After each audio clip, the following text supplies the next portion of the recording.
Couple and Family Counselling. Introduction to the module.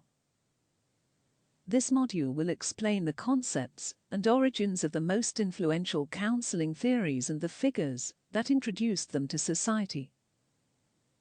Topics to be covered in this module: scopes of couple counselling in the UK, techniques that engage the couple, techniques that focus on relational aspects of depression, techniques that reduce stress upon the couple and increase support within the couple, family therapy and its types, family interventions in specific disorders, art and play-based activities in family therapy. Scopes of couple counselling in the UK.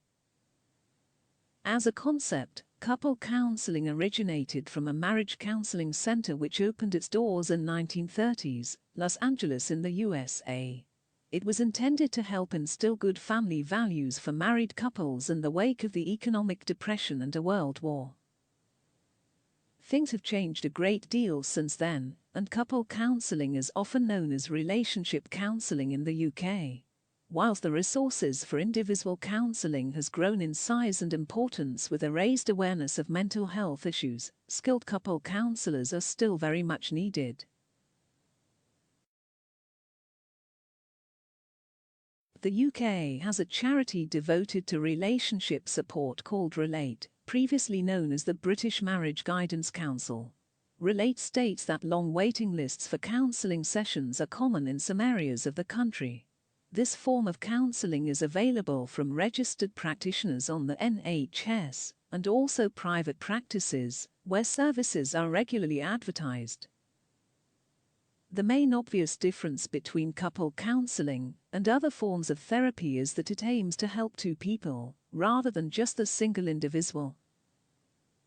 Relationships will see two people go through stressful situations such as moving homes and raising children, along with sharing personal space on a permanent basis.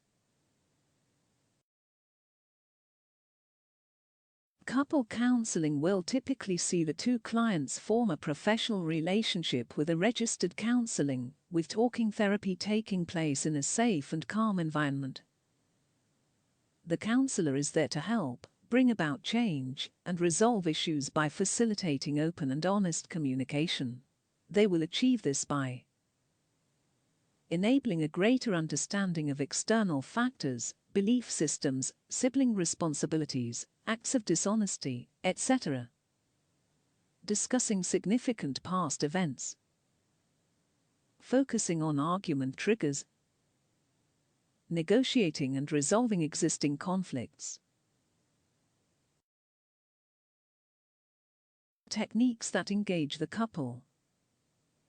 A skilled couple counsellor will employ a number of techniques that will successfully engage the two clients as a single unit. This includes forming collaborative bonds with each client and using their individual help to encourage relationship-focused counselling. Forming a relationship with the couple as a single unit. Promoting the ideas of a healthy alliance existing between the two clients. Fostering the positive aspects of counselling. Instigating and embedding positive change in a couple's relationship. Techniques that focus on relational aspects of depression. If any of the clients are experiencing depression, a couple counsellor can employ several techniques to help. Focus and assist with negative cycles of interaction, which occur during moments of depression. Explore intimacy or a lack of physical interaction between the clients. Review the roles that each client holds in their relationship. Highlight observations about their interactions that you have seen during counselling sessions that may be linked to their issues. Explore reasons and emotive triggers for periods of depression. Highlight repetitive and negative routines in the couple's lifestyle that could be avoided. Techniques that reduce stress upon the couple and increase support within the couple. Couple counselors can pinpoint areas of a couple's lifestyle that can be adapted to avoid stress and maintain healthier relationship practices. You may want to focus on improving communication. Encourage each client to actively listen and feedback to their partner and never to make hasty judgments. Encourage forms of communication that are clear and never ambiguous. Use communication techniques that invite feedback and clarification.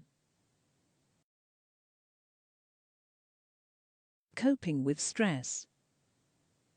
Encourage empathy and full disclosure between partners when they feel pressured during any given situation. Managing feelings. Encourage support and communication when one of the partners experiences depressive or negative feelings.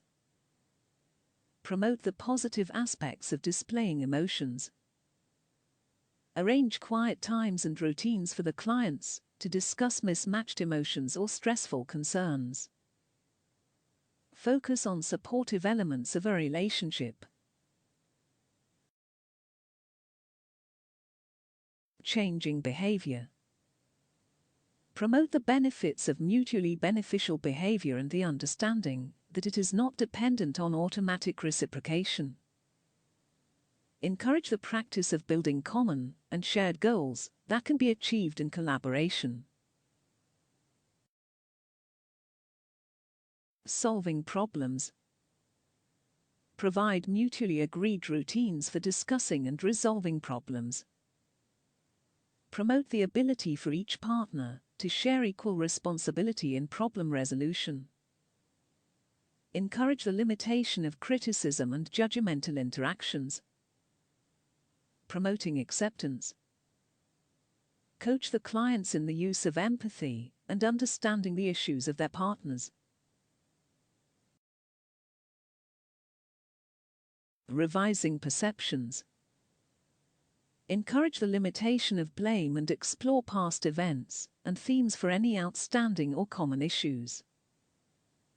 Highlight common triggers for conflict from past events and explore different ways in which the clients could have reacted or held on to details from them.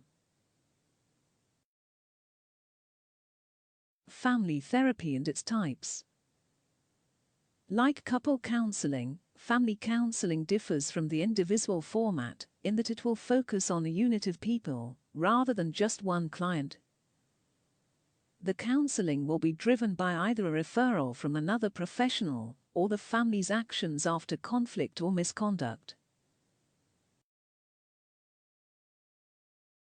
The most common reasons for family counselling will be due to a conflict between parents, children, and siblings, marital problems, long-term illnesses, disorderly parenting, inability to express emotions, coping with grief or loss, mental health disorders.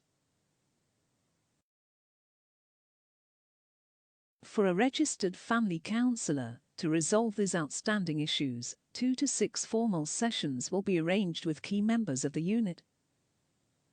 This might involve talk therapy or psychoeducation, where health issues will be explained in depth. The main goals for this form of counselling are to explore the dynamics and interactions of the family in their specific unit and any noticeable deficiencies, to identify and organize the strengths within the unit for overall support, to change the interactions and responsibilities within a unit depending on the circumstance, to improve decision-making and dependence in the family structure. Family interventions and specific disorders. When family counselling is initiated due to a member of the unit experiencing an illness of diagnosed disorder, it will be because elements of the family's infrastructure have shifted, communication may have broken down, and familial objectives will now be quite different. The counselor's role is to help the family accept the situation and adjust to new objectives. With specific disorders, it should be dealt with in the following ways. Schizophrenia.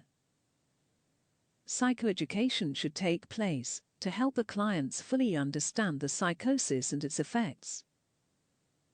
Emotional outlets and strategies should be explored. Further support and medical advice should be arranged. Bipolar mood disorder.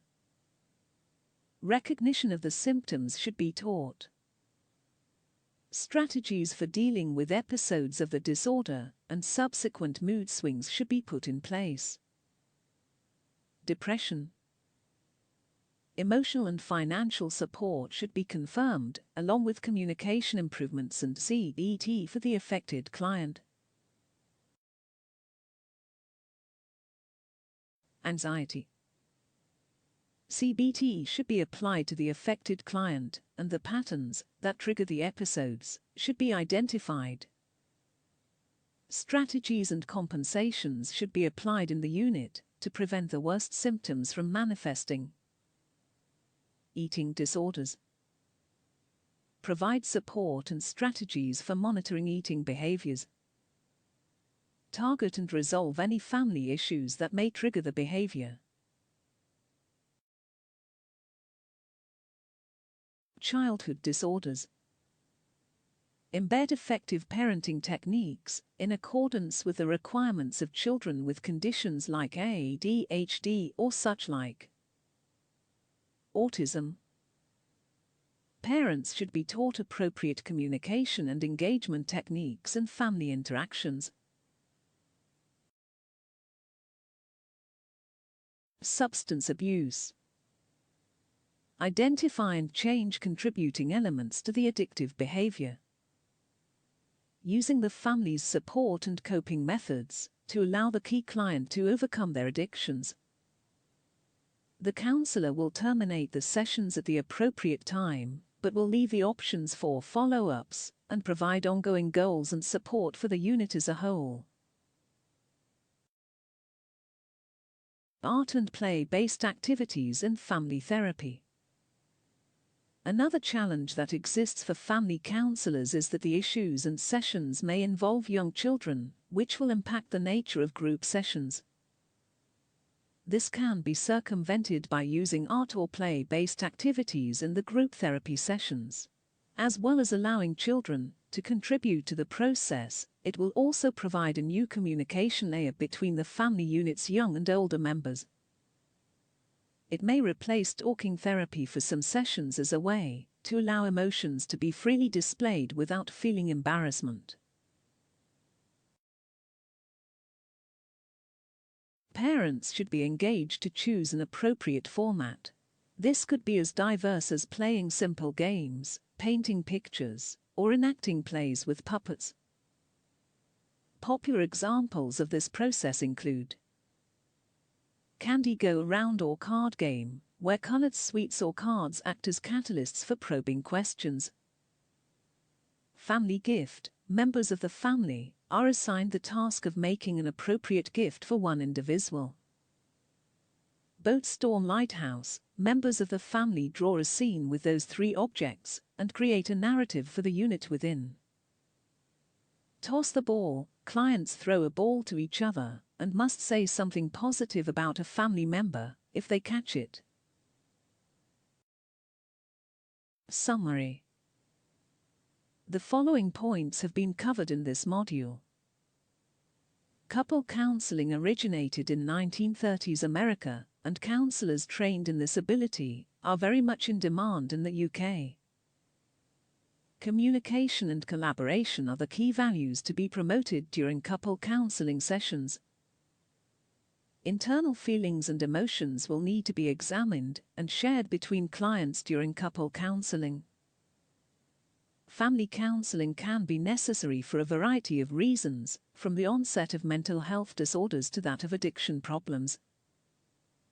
The strengths of a family unit must be used to help support clients when the counsellor has identified these.